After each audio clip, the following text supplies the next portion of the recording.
에베소서 3장 7절에서 13절, 제가 한 절 여러분들 한 절 교독하시고 마지막 합독하도록 하겠습니다. 이 복음을 위하여 그의 능력이 역사하시는 대로 내게 주신 하나님의 은혜의 선물을 따라 내가 일꾼이 되었노라. 모든 성도 중에 지극히 작은 자보다 더 작은 나에게 이 은혜를 주신 것은 측량할 수 없는 그리스도의 풍성함을 이방인에게 전하게 하시고 영원부터 만물을 창조하신 하나님 속에 감추어졌던 비밀의 경륜이 어떠한 것을 드러내게 하려 하심이라. 이는 이제 교회로 말미암아 하늘에 있는 통치자들과 권세자들의 각종 지혜를 알게 하려 하심이니 곧 영원부터 우리 주 그리스도 예수 안에서 예정하신 뜻대로 하신 것이라. 우리가 그 안에서 그를 믿음으로 말미암아 담대함과 확신을 가지고 하나님께 나아감을 얻느니라. 함께요. 그러므로 너희에게 구하노니 너희를 위한 나의 여러 환난에 대하여 낙심하지 말라. 이는 너희의 영광이니라. 아멘. 네, 오늘 말씀 제목은 비밀의 경륜을 전하는 사명입니다. 비밀의 경륜을 전하는 사명. 지난주에는 바울이 받았었던 계시에 대해서 말씀을 드렸습니다.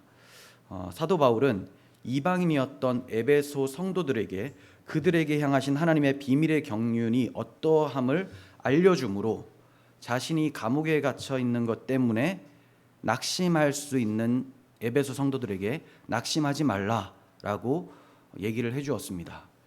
내가 비록 갇혀 있다 하더라도 너희들에게 베풀으신 하나님의 그 비밀의 경륜, 이제 오늘 말씀하는 내용이죠. 이것을 계시로 받았기 때문에 낙심할 필요가 없다라고 격려를 해주었어요. 그리고 이제 이어지는 오늘 본문에서 자기가 받은 사명, 그 받았던 계시, 그 내용이 구체적으로 무엇인지를 말씀을 하고 있습니다. 그래서 이 내용을 바르게 알게 된다면 위로와 격려가 되는 것이고 낙심하지 않고 담대함과 확신을 가지고 하나님 앞에 나아갈 수가 있게 된다. 이 점을 말씀하고 있습니다. 바울이 받은 사명은 첫째로 하나님의 일꾼이 되었다고 오늘 말씀을 하고 있고요. 또 두 번째로는 복음의 풍성함을 이방인에게 전하도록 사도로 세움을 받았다. 이것을 얘기를 하고 있습니다. 세 번째는 하늘에 있는 천사들에게, 그리고 또 말씀드리겠지만 하늘에 있는 악한 귀신들에게 이 복음의 비밀에 대해서 알려주기 위해 세움을 받았다. 이렇게 이제 말씀을 하고 있습니다. 자, 이 내용을 좀 구체적으로 살펴보도록 하겠습니다. 7절입니다. 이 복음을 위하여 그의 능력이 역사하시는 대로 내게 주신 하나님의 은혜의 선물을 따라 내가 일꾼이 되었노라.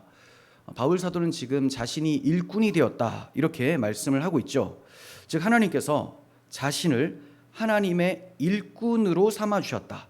내가 일꾼 되기를 자처했다가 아니라 하나님이 삼아주셨다. 그래서 내가 일꾼이 되었다 이렇게 얘기를 하고 있어요.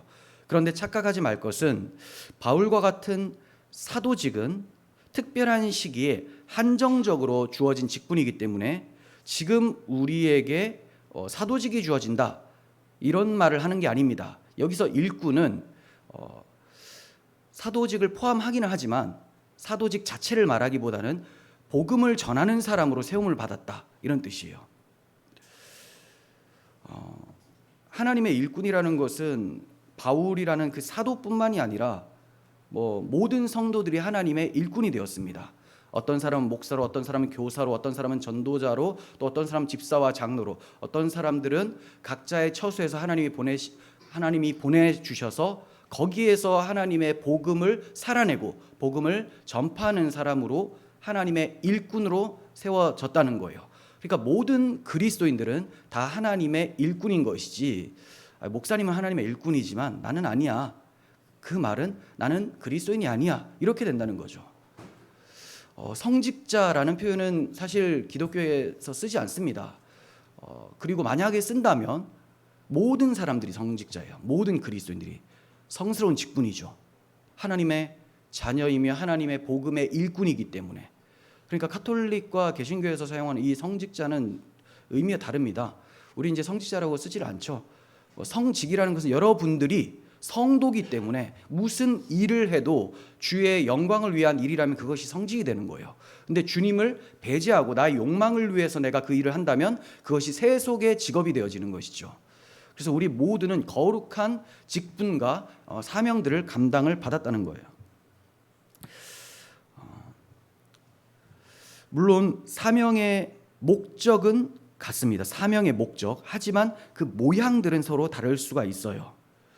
주인을 기쁘시게 하기 위한 목적, 주인의 뜻을 이루는 목적, 주인의 영광을 위한 목적은 우리가 다 같습니다. 하지만 각자의 은사대로, 재능대로 하나님께서 사용을 하시는 것이죠. 그런데 오늘날 기독교 현실을 보면 목적이 하나님의 영광을 위해서, 복음을 위해서가 되어야 되는데 그것이 아니라 하나님을 잘 믿으면 내가 이 세계에서 이 처해 있는 상황에서 높임을 받지 않을까. 이게 성공신학이죠. 기복주의 신학. 그래서 하나님을 섬긴다. 그래서 예배를 드린다. 그래서 헌금을 한다라는 사람들이 많아지고 있습니다. 우리 교회는 그런 사람들이 없기를 바랍니다. 내게 주신 하나님의 은혜의 선물이다. 이렇게 얘기를 했어요. 바울이 하나님의 그 은혜의 선물을 따라 내가 일꾼이 되었다. 그러면 이 은혜의 선물이 뭐냐? 자, 이것이 바로 사도직이에요. 복음을 전파하는 사도직. 뒤에 일꾼은 누구나 다 일꾼인데 이제 내게 주신 특별한 은혜의 선물로 인해서 내가 사도직을 받아 복음을 전하는 일꾼이 되었다. 이런 뜻이에요. 그런데 우리가 분명히 3장 2절에서 비슷한 표현을 봤습니다. 은혜의 경륜, 그죠? 은혜의 경륜과 은혜의 선물은 어떻게 다를까요? 은혜의 경륜이란 하나님의 은혜 가운데 바울을 향하신 섭리와 계획하심을 은혜의 경륜이라고 했어요. 그런데 은혜의 선물은 그렇게 하나님의 은혜의 경륜 가운데에 이 사람을 부르시고 이제 은혜의 선물로서 사도직을 주셨다라는 그런 의미라는 거죠. 정리하자면 교회를 박해하며 스데반 집사님을 돌로 쳐 죽이는데 앞장을 섰던 청년 사울을 하나님께서 다메섹 도상에서 부르셔서 사도로 삼아 주셨다라는 거예요. 그렇게 하나님의 일하심은 은혜의 경륜이다라고 바울이 얘기를 했던 거예요. 그러한 바울에게 하나님의 비밀을 알게 하시고 이방인에게 복음을 전하게 하시려고 이방인의 사도로 세워주신 것, 이것이 은혜의 선물이다 이렇게 말을 하는 거죠. 그러니까 모든 그리스도인, 즉 우리 모두에게도 하나님의 은혜의 경륜과 은혜의 선물이 있는 거예요. 여러분들을 부르시는데 하나님은 이 역사를 펼치시면서 여러분들의 인생 속에서 이끌어 오셨어요. 이게 은혜의 경륜이에요. 그리고 여러분들의 각 처소에서 어떻게 세움을 받았는지, 어떠한 사명을 주셨는지, 이것이 은혜의 선물이라는 것입니다. 모든 성도들은 은혜의 경륜과 은혜의 선물을 가지고 있습니다. 죄인인 우리를 부르시고 우리를 세워주신 이 놀라운 은혜에 우리는 감사할 수밖에 없어요. 그 감사의 보답으로 맡겨주신 사명에 충성되게 헌신을 하는 것이죠. 자, 8절에서 9절을 봅니다. 모든 성도 중에 지극히 작은 자보다 더 작은 나에게 이 은혜를 주신 것은 측량할 수 없는 그리스도의 풍성함을 이방인에게 전하게 하시고 영원부터 만물을 창조하신 하나님 속에 감추어졌던 비밀의 경륜이 어떠한 것을 드러내게 하려 하심이라. 계속 우리가 살펴보고 있지만 참 한 문장이 깁니다. 끊어지지를 않아요. 그래서 이거 핵심을 살피기가 참 어렵지만 또 이제 함께 보면서 좀 쉽게 해석을 해보도록 하겠습니다. 이방인에게 전하게 하시고 나에게 사도직을 주셔서 이방인의 사도로 불러주셔서 이방인에게 복음을 전하게 하셨다라는 거죠. 그래서 자신이 이방인의 사도로 세움받았다, 이 점을 강조하고 있어요. 그런데 그렇게 이방인의 사도가 된 자신에 대해서 스스로를 어떻게 인식을 하고 있습니까? 모든 성도보다 지극히 작은 나에게, 지극히 작은 자들보다 더 작은 자, 그러니까 한없이 낮추고 있죠. 그래서 다른 서신에서는 내가 죄인 중에 괴수다 이렇게도 고백을 합니다. 왜 그렇게까지 표현하는가? 왜 이렇게 이 사람이 겸손하고 자기 아무것도 아니다라고 하는가요? 자기가 예수 그리스도를 만나기 전에는 그리스도의 몸된 교회를 박해하는데 앞장을 섰었던 그 죄인 중에 우두머리였다는 거예요. 그래서 지옥의 형벌을 받아 마땅한 나에게 구원해 주신 것만 해도 너무나 감사한데 이렇게 사도직까지 주시니 내가 이러한 나를 자랑할 수 있겠느냐? 하나님의 은혜를 자랑할 뿐이지 나 자신을 자랑할 것은 아무것도 없다. 나는 지극히 작은 자보다 더 작은 자다 하면서 자기의 인식을 제대로 하고 있는 것이죠. 성도는 자기를 높이질 않습니다. 내가 이 정도 일을 하는데 감히 하나님의 종인 나에게 이런 말을 할 수가 없다는 거예요. 그런 말을 하는 사람은 하나님의 종이 아니라고 보시면 돼요. 하나님의 종은 성도들을 섬기기 위해서 있습니다. 목사뿐만이 아니라 누구나 다 하나님의 종이지 않습니까? 그러면 이웃들을 섬기기 위해서 존재를 하는 거예요. 우리가 부름받은 것은 우리의 소명과 우리의 사명은 섬기기 위한 사명이고 소명입니다. 나 한 사람 구원받고 나 한 사람 잘 되는 거 이런 게 아니라는 거예요.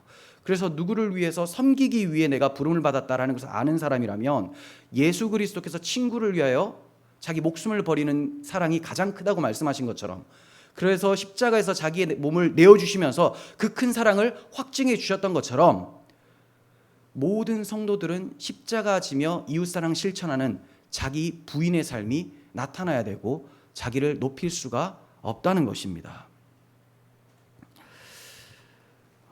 철저하게 낮아지는 것만이 그 은혜를 주신 하나님을 더욱더 높일 수가 있게 되는 것입니다.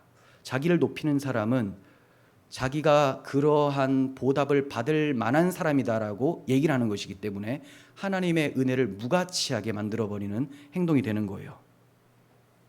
그래서 그는 자신을 낮추고 나서 하나님의 은혜를 생각하니 측량할 수 없는 그리스도의 풍성함이라고 표현하죠. 측량할 수 없다.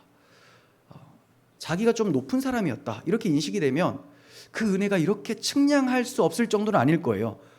큰 은혜이긴 하지만 이 정도 은혜 이렇게 얘기를 했을 건데 측량할 수 없다는 것은 내 죄도 측량할 수 없을 정도라는 거예요.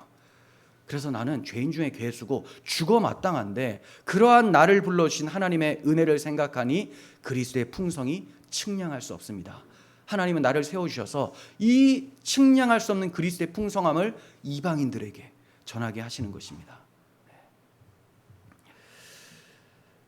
본래 상태와 여겨주심의 상태를 우리는 함께 인식을 해야 돼요.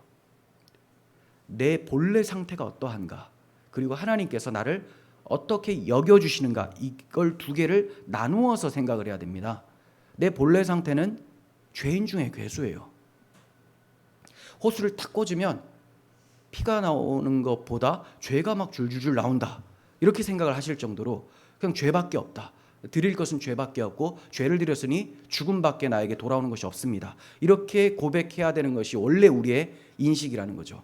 그러한 자를 하나님이 어떻게 여겨주셨는가, 이제 이렇게 여겨주심을 인식함으로써 우리는 소망을 갖게 되고 감사와 기쁨이 넘쳐서 진정으로 예배하는 마음이 생기는 거죠.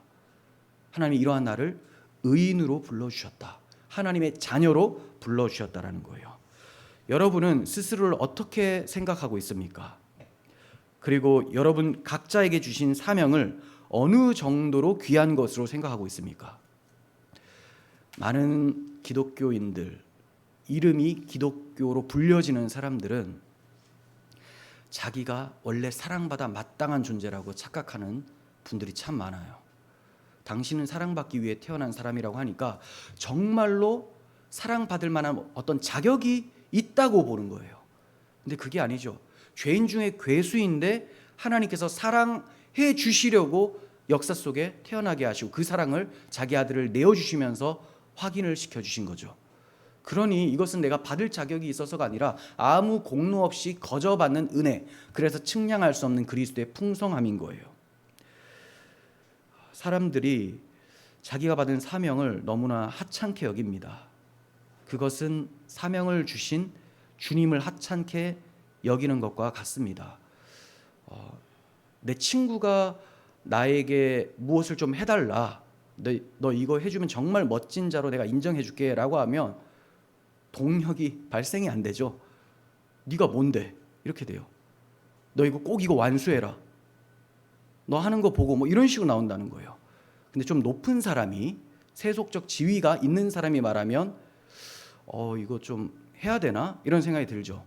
하물며 누가 주시는 사명이에요?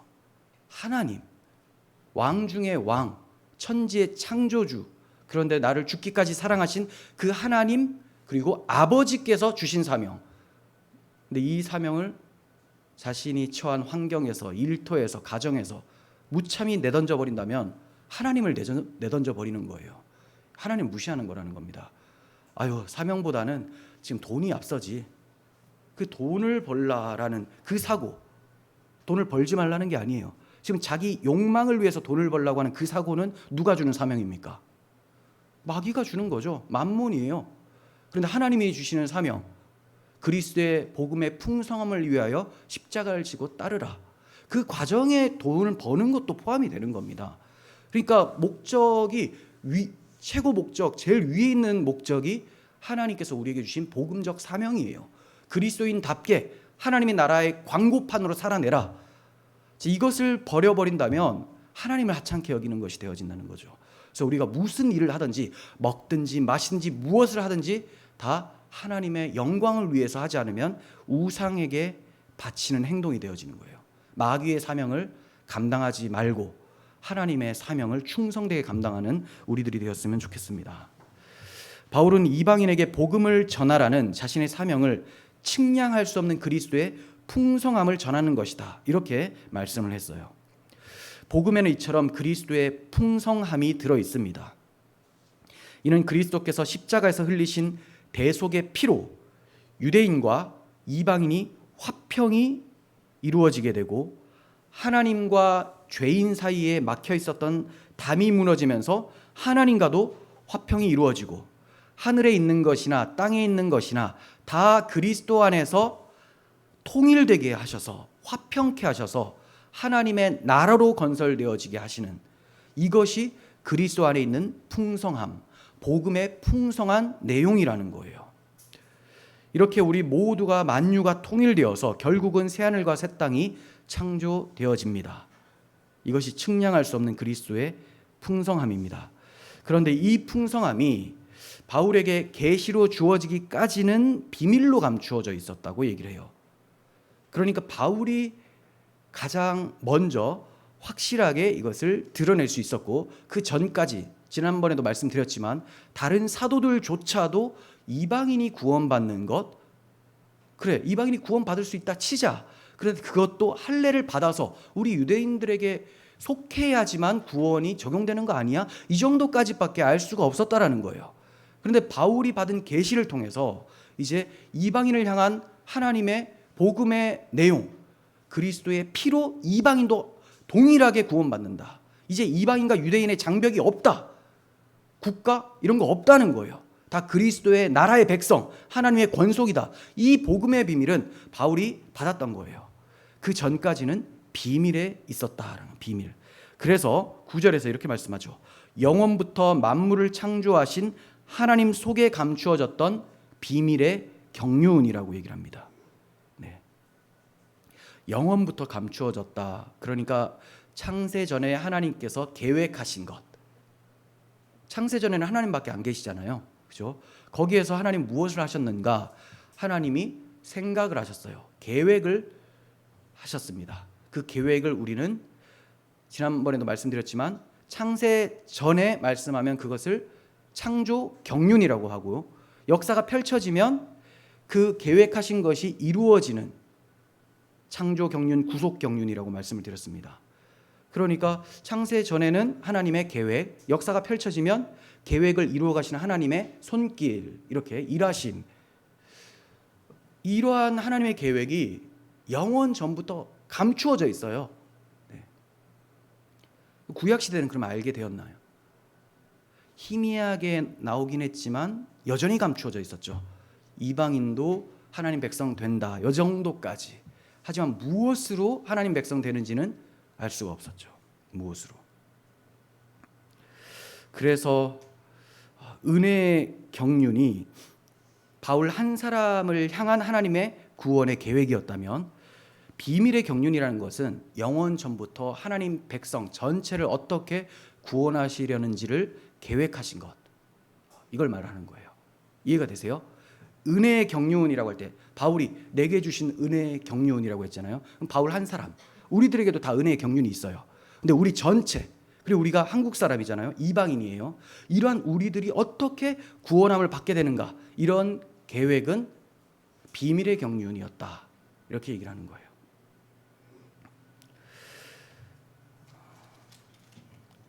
자, 그러니 바울은 자신이 계시로 받은 이 풍성한 비밀의 내용을 말하지 않는다면 직무유기가 되는 것이죠.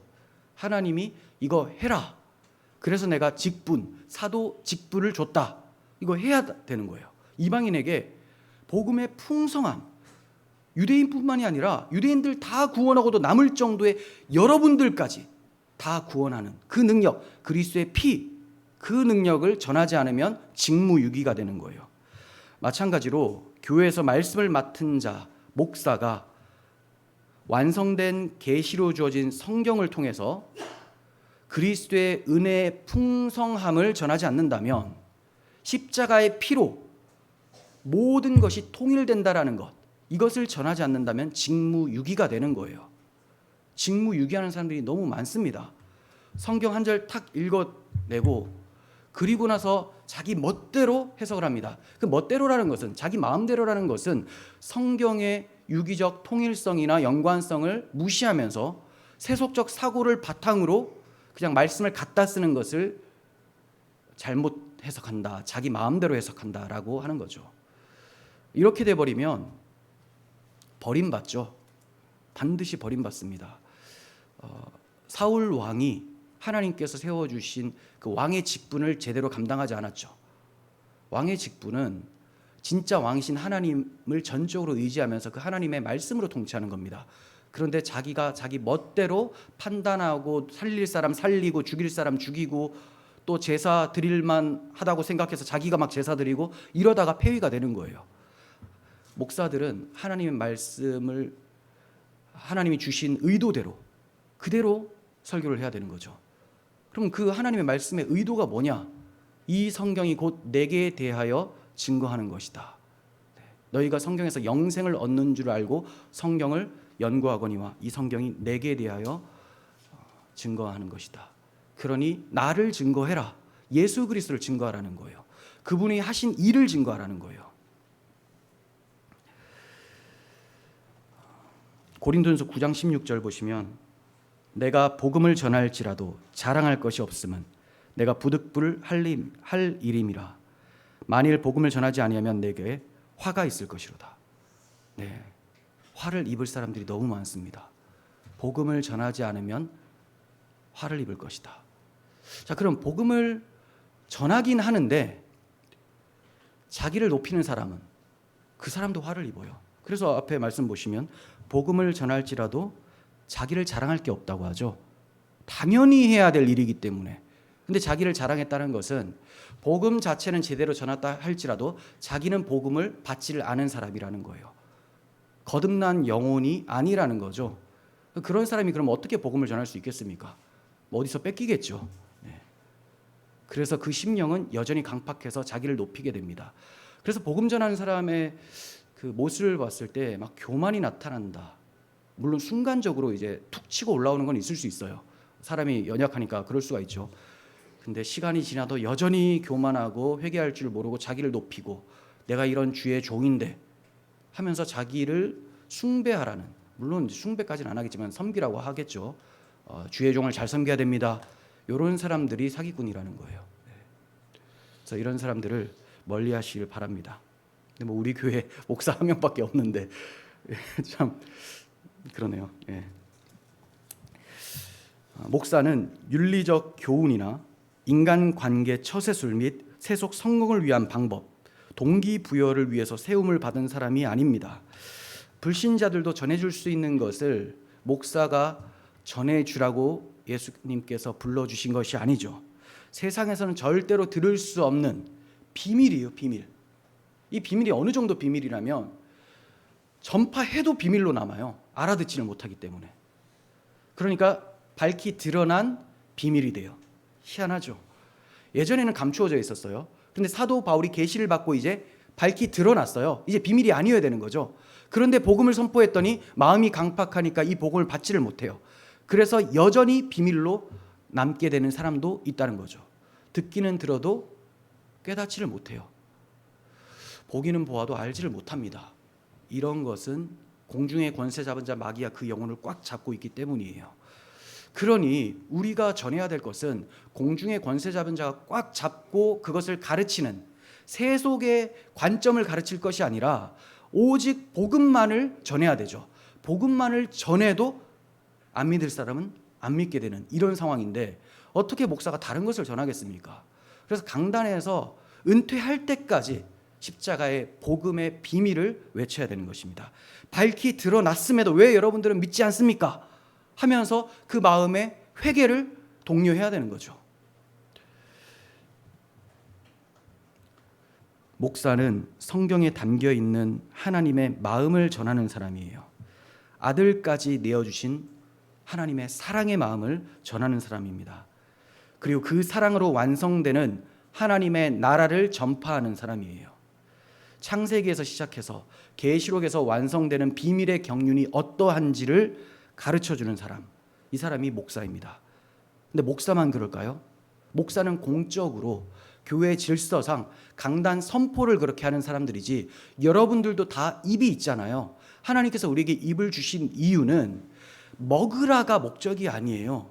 먹고 힘내서 입을 열라는 겁니다. 만 입이 내게 있어도 그 입 다 가지고 내 구주 주신 은총을 늘 찬송하라고. 예배 시간에 찬송하고 나가서 전파하고 삶 속에서 주님을 고백하고 나의 믿음을 고백하면서 예수 그리스도를 사랑한다고 고백하라고, 전파하고 살아내라고, 예배하라고. 그래서 주신 거예요. 근데 먹는 데는 입을 많이 여는데 주님을 고백하고 찬송하고 전하는 일에는 입을 닫고 있다면 입이 아니에요. 이게 우리의 입은 달라야 됩니다. 성도의 입과 불신자의 입은 분명히 그 기능하는 바가 다릅니다. 자, 이제 10절에서 11절을 봅니다.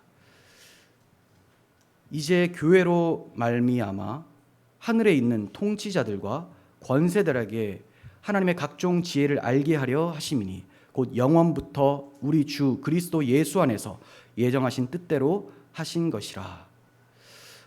또 이것도 쉽게 말씀을 드리면 하나님께서 바울 자신을 세워주신 이유는 이방인들에게 복음을 전하는 것뿐만이 아니라 이제 더 나아가서 하늘에 있는 권세들에게도 이 복음의 비밀을 알게 하기 위해서 세움을 받았다라는 거예요. 그들도 알게 해달라고. 그러면 저들이 누굴까요? 하늘에 있는 통치자들과 권세들.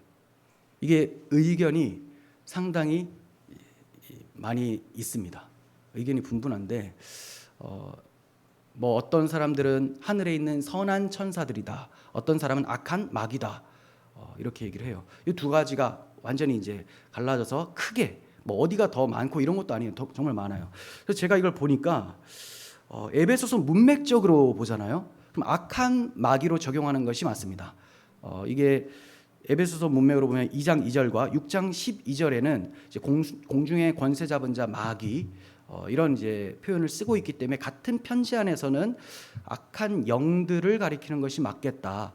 그런데 저는 선한 천사들까지도 함께 포함하는 것이 좋겠다고 여겨져요. 왜 그러냐면 다른 사도들도 공중의 그 권세자들 이렇게 할 때 꼭 악한 마귀만을 말하는 것이 아니라 천사들도 말하기도 하기 때문에 그래요. 그런 점이 이제 베드로전서 1장 12절에 나타나는 건데 천사들도 이 복음 알기를 원했다 이런 표현이 나오거든요. 그래서 조금 더 유력한 것은 악한 마귀들이겠지만 저는 같이 적용을 해서 말씀을 드리겠습니다. 그럼 이제 선한 천사로 해석을 해서 말씀을 드린다면 바울이나 교회가 천사들에게 복음과 관련된 각종 지혜를 직접적으로 말해주라 이거는 아니에요. 천사 보여야지 말해주죠. 그래서 어떻게 전해줍니까? 그건 아니고요. 바울이 복음을 전해서 교회들이 형성이 되죠.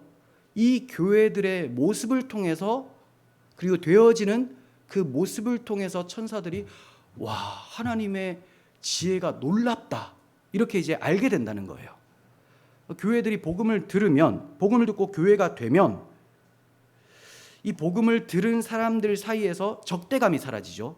원수였는데 서로 사랑하게 되고 연합하게 됩니다. 이거 보고 와, 놀라운 하나님의 지혜다. 그리고 무너진 하나님의 질서를 세상에서 구축해 나가려고 노력을 하게 됩니다. 이거 보면서 하나님의 지혜는 놀랍다, 이런 식으로 하나님께서 창조 질서를 회복해 가시는구나, 이것도 놀라게 되고요. 만물을 그리스도 안에서 통일하게 하시는 비밀의 경륜이 어떠한지를 알게 되면서 하나님의 놀라운 지혜를 찬송하게 되는 거죠. 그래서 천군 천사들도 이 복음을 통하여서 하나님께 영광을 돌리게 됩니다. 자, 그리고 이제 두 번째, 악한 마귀로 적용을 해서 해석을 해본다면, 마귀들이 하나님의 지혜를 알게 된다는 것은 그들의 권세가 박탈당하게 되었다라는 것을 알게 되는 거예요. 그들의 권세, 죄와 사망의 권세죠. 그래서 영원히 죽어 있는 자들을 자기 포로로 콱 묶고 있잖아요. 근데 복음을 전하면, 바울이 그 복음을 전하기 위해 세움을 받았잖아요. 복음을 전하면 예수 그리스도를 믿어서 그리스도 안으로 들어오게 되죠. 하나님 아버지께 나아가게 돼요. 그럼 빼앗겨요. 그래서 이 복음 선포로 인해서 자기의 소유권들, 자기의 재산들, 자기 포로들이 다 빼앗기는 것을 깨닫게 된다, 이거예요. 그래서 사도 바울이 자기가 세움을 받은 것은 이방인에게 복음 전파뿐만이 아니라 이 복음으로 인해서 형성된 교회로 말미암아 하늘의 천사들과 악한 마귀들이 다 하나님의 지혜를 통하여서 놀라워하게 되고 깨닫게 된다, 이 점을 이제 가르치고 있었다는 것이죠. 그러니까 그리스도의 풍성, 곧 비밀의 경륜은 사람들만 몰랐었던 것이 아니라 하늘의 권세들도 알지 못했었던 거예요. 그런데 우리가 여기서 좀 생각해 봐야 될 것은, 마귀들이나 천사들이 예수님께서 십자가에서 죽으심으로 자기가 머리가 상하게 될 것을 알지 못했는가? 저는 그것을 알고 있었다고 봅니다.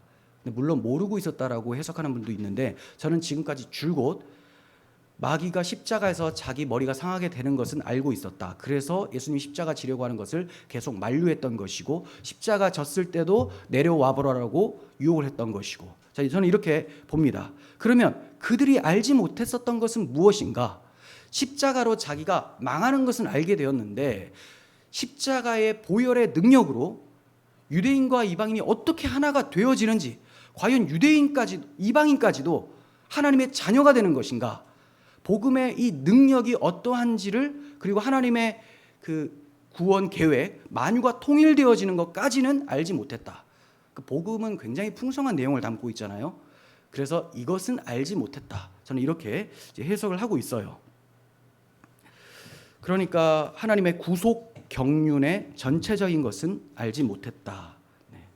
그래서 그들에게도 비밀의 경륜이었던 거죠. 비밀의 경륜은 지금까지 우리가 1장, 2장을 살펴보았는데 거기에 내용이 잔뜩 들어 있습니다. 요약해서 말씀을 드리면, 주님께서 십자가에서 죽으시던 날에 휘장이 찢어지면서 지성소가 열리게 되고 하나님 보좌가 보여서 이제 그곳으로 달려나갈 수 있게 된 하나님과의 관계의 회복, 이것이 비밀의 경륜이죠. 그리고 유대인과 이방인 사이에 가로막혔었던 적대감이 사라지고 한 가족이 되는 것, 이것도 비밀이었습니다. 십자가에서 율법의 요구를 만족시켜 주셔서 율법의 조문이 폐하여진 것, 이제 율법 조문대로 할례를 받거나 이거 하나하나 지키거나 이러한 것이 폐하여졌습니다. 율법에 의해서 유대인과 이방인이 나뉘어졌었는데 그 경계가 없어졌으니, 율법 조문이 폐하여졌으니 하나의 새 사람이 됐죠. 제가 자주 표현하는 신인류가 되었다라는 거예요. 이것이 비밀이었습니다. 그러니 마귀가 이것을 알 리가 있겠습니까? 비밀이었으니. 새 인류의 대표자이신 그리스도 안에서 새 인류가 탄생되게 된 것, 이것도 비밀이었죠. 그래서 바울 사도는 예수님이 마지막 아담이며 둘째 사람이라고 한 거예요. 이제 둘째 사람이신 그리스도를 믿는 사람들은 죄로 인해 죽었었던 옛 피조물의 상태에서 벗어나서 새로운 피조물로 재창조가 되었습니다. 재창조. 그러니 하나님께서 그리스도의 피로 재창조를 하셨다. 이것도 비밀에 있었던 것이죠. 이렇게 새로운 피조물로 재창조가 되었으니 새로운 피조물이 된 그리스도인들은 어디에 속한 사람일까요? 옛 세상에 속한 사람일까요? 새로운 세상에 속한 사람일까요? 새로운 세상이죠. 그래서 천국 시민들, 하나님의 가족들, 하나님의 집, 하나님께서 거하실 처소, 주의 성전, 이렇게 표현이 되고 있는 거예요. 이것도 비밀이었죠. 또한 하나님 안에 거할 뿐만이 아니라 하나님이 거하시는 처소가 되었고 집 자체가 되었고요. 또 집 자체가 된 것이 아니라 집을 구성하고 있는 가족까지 되었다. 이것이 비밀이었습니다. 이러한 자들의 모임이 교회예요. 이들은 그리스도 예수 안에서 함께 상속자가 되고 함께 지체가 되고 함께 약속에 참여한 자가 되었습니다. 바울은 이 측량할 수 없는 그리스도의 풍성함을 이방인에게 전하게 하시려고 하나님께서 자신을 세워주셨다. 그래서 내 사명은 비밀의 경륜을 전하는 사명이다. 이렇게 말을 하고 있는 거죠. 천사들이 이 비밀의 경륜을 알게 되었을 때 어땠을까요? 엄청 놀라고 하나님의 지혜에 놀라고 찬양하게 되고 또 하나 엄청 부러워하게 됩니다.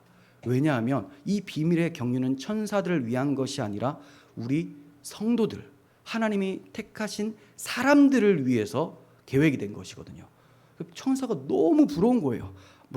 그렇다고 시기 질투 이건 아니에요. 천사가 죄가 없기 때문에. 죄가 있으면 마귀죠. 타락천사. 중국 영화 이름 같네요. 아무튼 죄가 있으면 마귀고 죄가 없기 때문에 시기 질투 이건 아닌데 너무 부러워할 정도로 엄청난 영광이라는 거예요.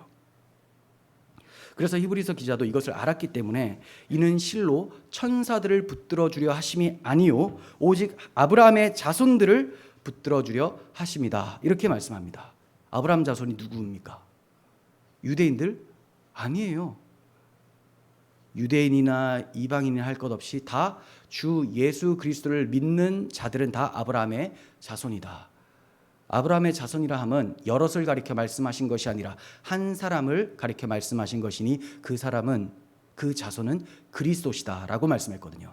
그러니 그리스도를 믿으면 다 그리스도의 자손이 되고 아브라함도 그리스도의 자손으로 들어가게 돼요. 아브라함도 자기 자손으로 오실 그리스도를 바라보는 믿음으로 그리스도의 자손으로 있었던 사람이거든요. 이해가 되십니까?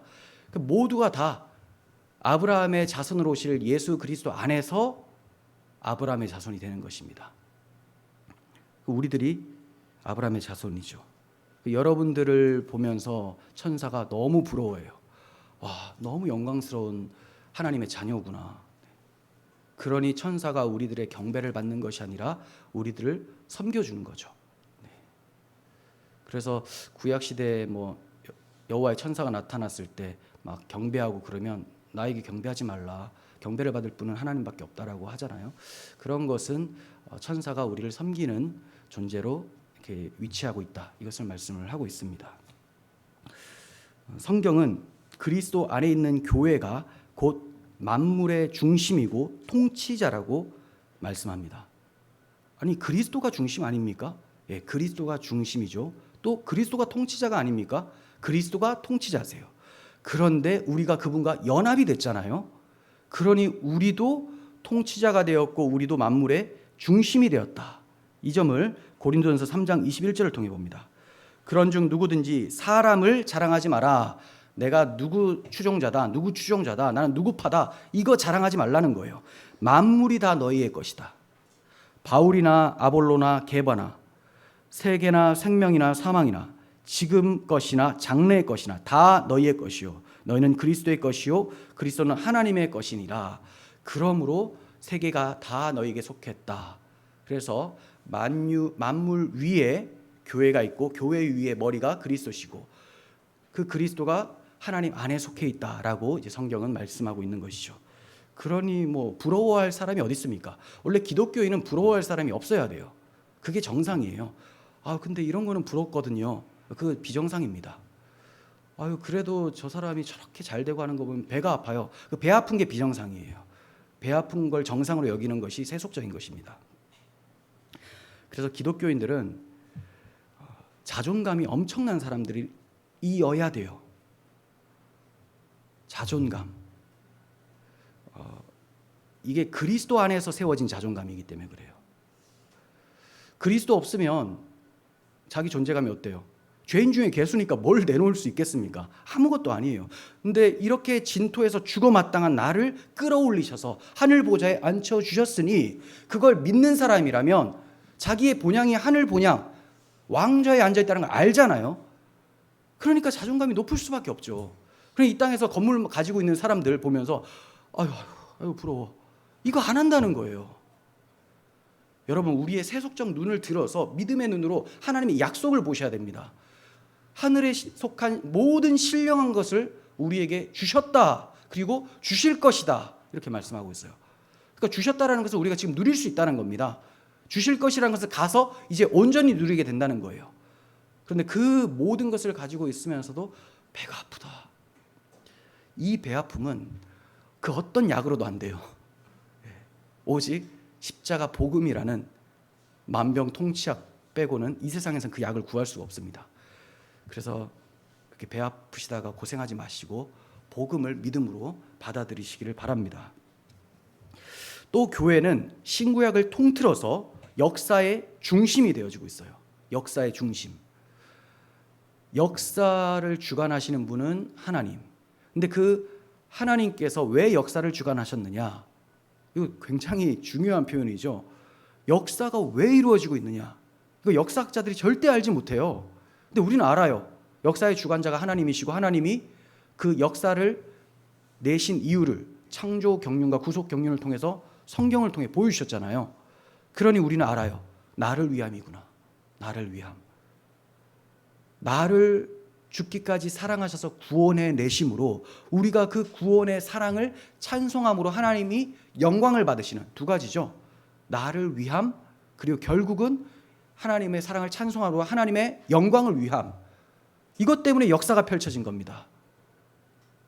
왜 수많은 나라들이 망하고 일어나고 많은 전쟁들이 있고 왜 그러냐? 하나님께서 구원의 풍성함이 무엇인지, 우리가 어떻게 구원받았는지를 설명해 주시기 위한 연극 무대라는 겁니다. 그래서 우리는 이 역사 속에서 하나님의 행하신 일을 보면서 하나님이 역사의 주관자십니다 하면서 걷는 구속사의 무대에 있는 사람들이에요. 역사 속에 구속사가 있죠. 하나님의 손길.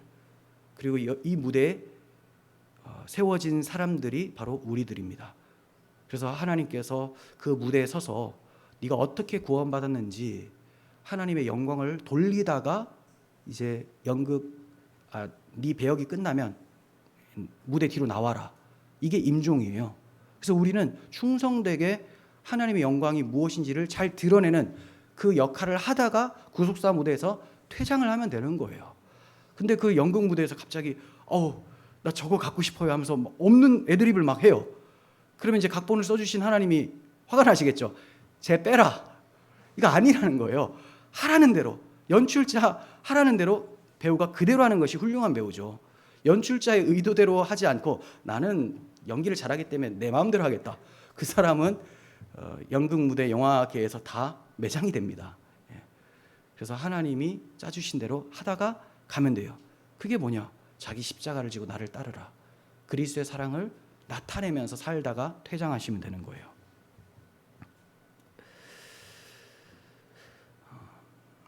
우리가 구속사로 성경을 연구하는 목적도 예수 그리스도의 풍성한 그 복음을 더 잘 알고 더 잘 전파하고 또 찬송하기 위해서죠. 그거 아니면 성경을 구속사적으로 그렇게 깊이 연구할 이유도 없습니다. 구속사로 봐야지만 하나님이 행하신 일을 알게 되고 찬송을 할 수가 있어요. 그렇지 않으면 뭐가 보인다고 말씀드렸습니까? 내가 이거 해야 되겠구나. 요거 하면 하나님이 영광 받으시는구나. 자기 할 것만. 근데 하나님은 그런 의도로 주신 적이 없다고 말씀을 드렸어요. 그러니 무대에 올라와서 이상한 것만 하다가 내려가요. 무대 사고가 나는 거죠. 무대 사고. 여러분, 우리는 더욱 풍성한 비밀을 알아가야 돼요. 더욱 열심히 알아가야 됩니다. 베드로 사도는 이 놀라운 복음의 풍성함에 대해서 천사들도 살펴보기를 원한 것이라고 말씀을 했습니다. 여러분도 살펴보기를 원하십니까? 천사가 그토록 살펴보기를 원했던 그 복음의 풍성함을 당사자인 내가 살펴보기를 원하지 않는다는 것이 말이 됩니까? 살펴봐야죠. 그러기 위해서 우리는 부지런히 연구를 하는 거예요. 복음은 연구하고 연구할수록, 묵상하고 묵상할수록 풍성해집니다. 그 풍성함은 하나님의 풍성함이기 때문에 끝이 없어요. 그래서 제가 처음에 개척을 할 때, 강도사 때 했죠. 아는 게 별로 없어요. 그러다 보니까 이거 계속 하다 보면 이거 재료 다 떨어지고 설교 못하면 어떡하나. 정말로 제가 한 1년 열심히 설교를 하니까 지금까지 공부한 게 다 떨어지더라고요. 이거 어떡하나.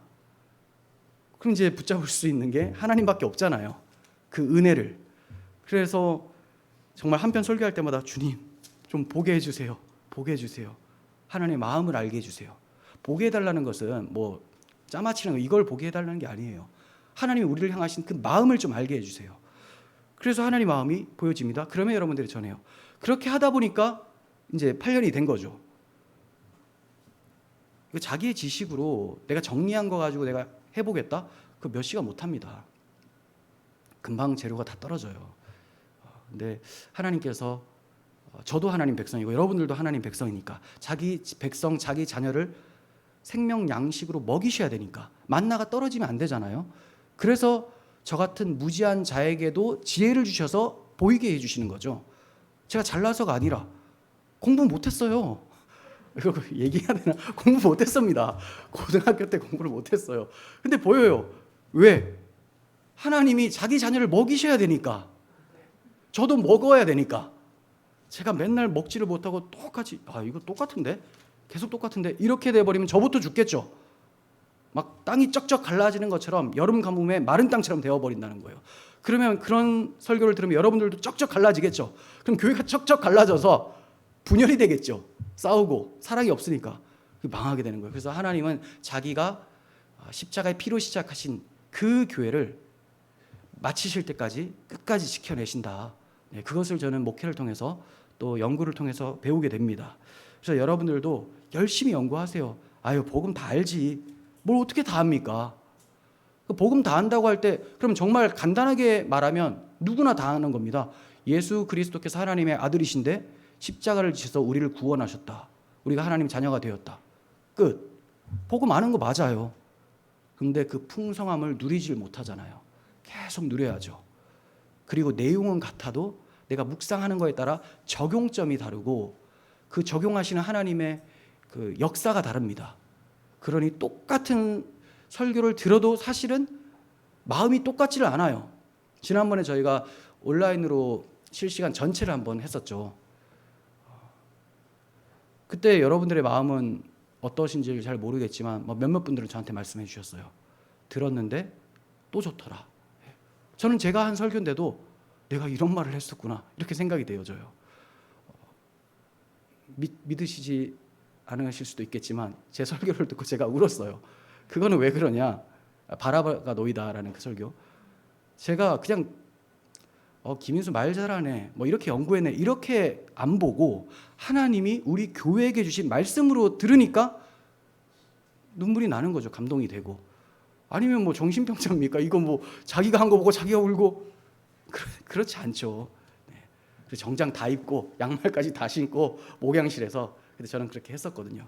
코로나 걸린 상태에서 그렇게 했었죠.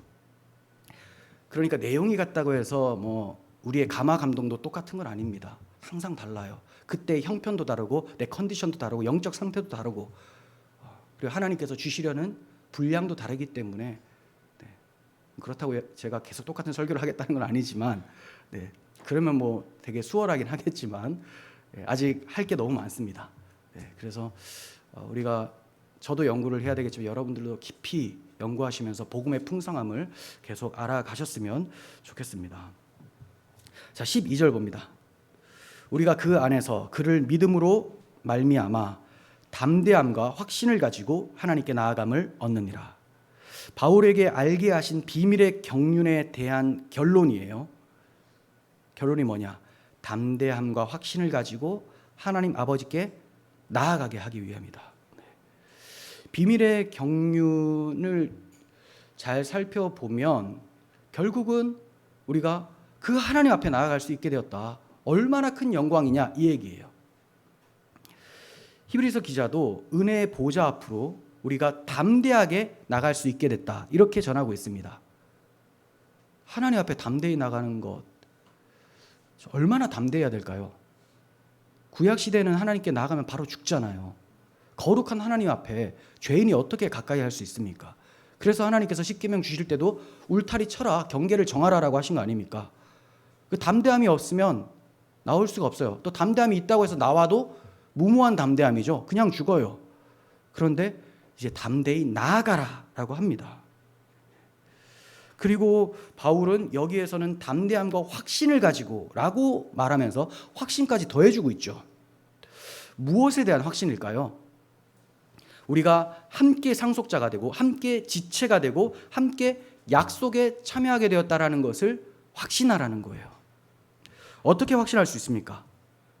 그리스도 안에 있기 때문에, 그분의 몸이 되었기 때문에 함께 상속자, 함께 지체, 함께 언약에 참여하게 된다. 이거 확신하라는 거죠. 그러면 그 그리스도 안에 어떻게 있게 되었느냐? 하나님의 창세 전부터 예정하신 경륜 때문이라는 거예요. 예정. 하나님의 예정 때문에 내가 그리스도 안에 있게 되었고, 그리스도 안에 있으니 상속자가 되었으니 얼마나 큰 확신이냐, 이거 가르쳐주고 있는 것입니다. 이 확신이 있으니 나아갈 때 담대함이 생기죠. 예전에는 하나님이 심판자로 보여졌는데, 공의의 하나님, 무서운 하나님으로 보여졌는데, 이제 하나님의 그 공의로운 심판을 그리스도께서 다 가져가셨으니 하나님을 공의의 하나님처럼 무서운 분으로 보여지는 것이 아니라 사랑 가득하신 우리 아버지로 여겨지게 되는 거예요. 아버지. 그래서 담대함과 확신을 가지고 나아갈 수가 있게 된 것입니다. 그래서 바울이 그 안에서 그를 믿음으로 담대함과 확신을 가지고 이렇게 표현했던 거예요. 그 안에서 그를 믿음으로. 이처럼 하나님의 예정하심과 복음을 굳게 믿고 있는 사람들은 담대함과 확신으로 하나님께 나아가서 하나님과 교제하며 살게 됩니다. 이렇게 하나님과 교제하며 살게 되니 하나님이 만군의 하나님이시고 창조주시고 능력이 무한하신 분이시니 하나님과 교제하면 내 마음에 근심이 사라지겠죠. 우리 아버지가 다 하실 수 있는 분이시니까 근심이 사라지겠죠. 그래서 바울 사도가 근심하는 자 같으나 항상 기뻐하고 가난한 자 같으나 많은 사람들을 부유하게 하고 아무것도 없는 자 같으나 모든 것을 가진 자가 바로 우리들 그리스도인이다, 이렇게 얘기를 하는 거예요. 하나님을 소유하고 있으니 내가 하나님의 소유가 되었고 하나님이 나의 소유가 되었고 하나님이 나의 기업, 내가 하나님의 기업이 되었으니 가난한 것이 무엇이냐? 그 부유하신 하나님을 가지고 있는데 슬퍼하고 낙심할 게 무엇이냐? 오히려 기뻐하노라. 바울이 그렇게 얘기를 했던 거예요. 이 기쁨에 여러분들도 참여하면 좋겠습니다 하면서 에베소서를 쓰고 있는 것입니다. 그러므로 믿음을 굳게 하시고 낙심하지 마시길 바랍니다. 이 점을 13절에서 말씀합니다. 그러므로 너희에게 구하노니 너희를 위한 나의 여러 환난에 대하여 낙심하지 말라. 이는 너희의 영광이니라. 그리스도 예수의 일로 너희 이방인들을 위하여 갇힌 자 된 나 바울은 하면서 3장에서 시작을 했죠. 그런데 이제 끝을 어떻게 맺고 있느냐? 낙심하지 말라.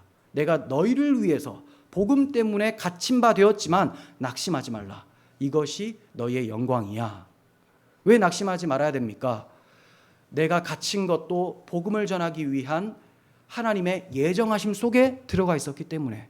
하나님의 예정하심 아닌 게 없어요. 제가 오늘 아픈 거, 그것도 하나님의 예정하심 속에 있고, 제가 건강하게 설교할 수 있는 거, 이것도 하나님의 예정 안에 있으니 안심하고 두려워하지 말라는 거예요. 나 감옥에 갇힌 것, 하나님이 여기까지라고 하면, 내 역할이 여기까지라고 하면 무대에서 열심히 연기하다가 이제 퇴장하면 된다. 하나님 나오라고 하시면 배역이 더 있다고 생각해서 더 하면 된다. 그러니 낙심하지 말라는 거예요. 그리고 이렇게 복음을 전하기 위해서 내가 갇힌 것은 너희들에게 영광을 입히기 위함이다. 너희가 하나님의 자녀로서 상속자가 되고 그 영광에 참여한 자 되게 하기 위해서 갇힌 것이니 아이고 저렇게 갇혔으면 안 되는데 라고 생각하지 말라는 거예요. 바울이 이렇게 편지를 쓰면서 자기보다, 감옥에 갇힌 자기보다 바깥에서 자기를 염려하는 자들을 더 염려하고 있습니다. 이게 복음의 풍성한 비밀을 가진 자의 담대함이고 확신이에요.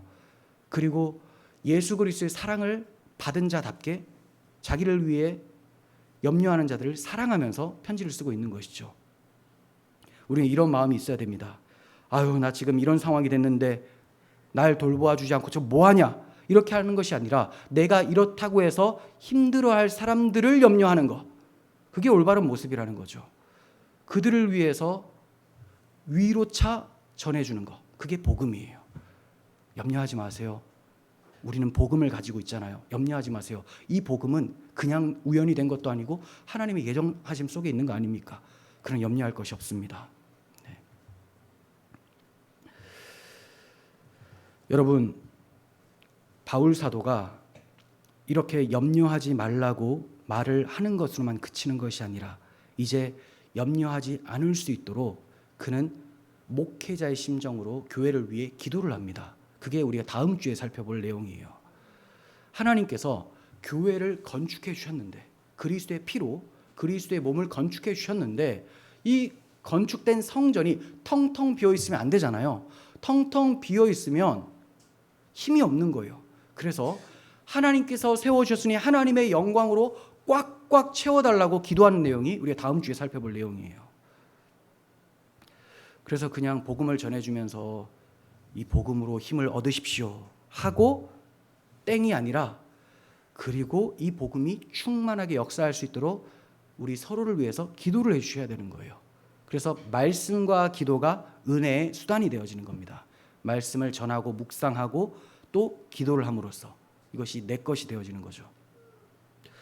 그래서 바울 사도는 뒤이어지는 내용에서 성도들의 영혼을 강건하게 해달라고 기도를 하고 있고요. 또 그리스도께서 그들 마음에 계시게 하시옵고, 이 계신다라는 것이 엄밀한 의미에서 거주하게 하다라는 거예요. 그냥 잠깐 계시다가 나오는 게 아닙니다. 그리스도께서 그들 마음 가운데 거주하셔서 같이 사는 삶, 이것이 일어나게 해달라고, 그리고 그 사랑이 뿌리 내리도록 해달라고 기도하고 하나님의 충만이 그들에게 충만하게 되기를 기도를 하고 있어요. 하나님이 그 아들의 피로 건축하신 이 땅의 하나님의 나라가 텅텅 비어지는 것을 하나님께서는 원치 않으시니 제가 하나님의 뜻대로 기도하여 하나님의 교회를 채워주시옵소서, 이렇게 기도를 하고 있는 것이죠. 근데 오늘날 현실을 보면 교회들이 이렇게 복음으로, 하나님의 아들의 사랑으로, 성령으로 꽉꽉 채워지지 않고 다른 것들로 채워지는 것을 원합니다. 원하고 바라고 기도한다라고 하는, 정말 그래요. 원하고 바라고 기도하는 것이 그런 것들입니다. 자신의 영혼을 그리스도로 충만하게 하는 것에 관심이 없어요. 그것은 예수님께서 말씀하신 대로 강도의 소굴이에요. 강도의 소굴. 그런데 바울은 우리가 그리스도의 성전이라고 합니다. 하나님의 성전. 하나님의 성전은 하나님의 영광으로 채워져야 돼요. 그냥 믿지 않는 사람들이 와서 관람하듯이 앉아있는 것, 이거 채워지는 게 아니에요. 교인 수가 많아서 그게 채워지는 것도 아닙니다. 교인 수 중에 성도 수가 비례할 때 그게 정말로 채워지는 거죠. 그러면 그게 영광이냐? 네, 영광입니다. 성도 안에는 그리스도의 복음이 새겨져 있기 때문에 복음으로 충만한 사람들이 앉아있는 것이죠. 그래서 우리는 이 땅에 불완전한 지상교회를 세워가고 있지만 어떻게든 그 순도를 높이기 위해서 힘쓰는 거예요. 어떻게든 한 사람도, 더 한 사람이라도 복음을 듣고 그리스도의 제대로 된 참 성전으로 세워져 가기를 바라는 마음으로 서로를 위해 기도하고 복음을 나누고 이렇게 하는 거죠. 그렇게 꽉꽉 채워지게 해달라고 바울이 기도한 것처럼 우리 모두가 기도해 주시기를 바랍니다.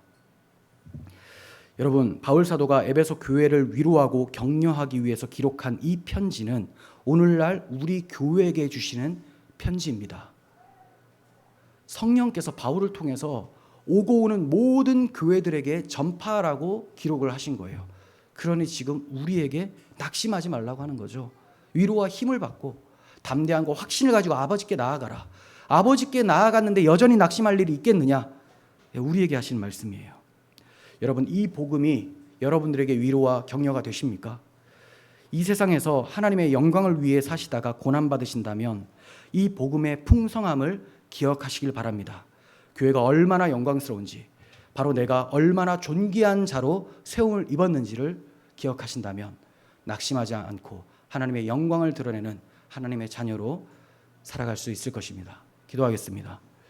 하나님 아버지, 저희가 죄인 중에 괴수였으나 이제 하나님이 그렇게 보시지 않으시고 하나님의 자녀, 상속자, 그 영광에 참여한 자로 여겨주셨습니다. 이제 우리의 인식이 하나님의 인식처럼 영광스러운 자들이 되었음을 보게 하여 주시고 그 영광스러움 때문에, 그 복음의 풍성함 때문에 세상에서 낙심치 않고 담대하게 승리하며 살 수 있도록 은혜 베풀어 주시옵소서. 서로를 위해 기도하는 저희들이 되게 하여 주옵소서. 우리 구주 예수 그리스도의 이름으로 기도합니다. 아멘.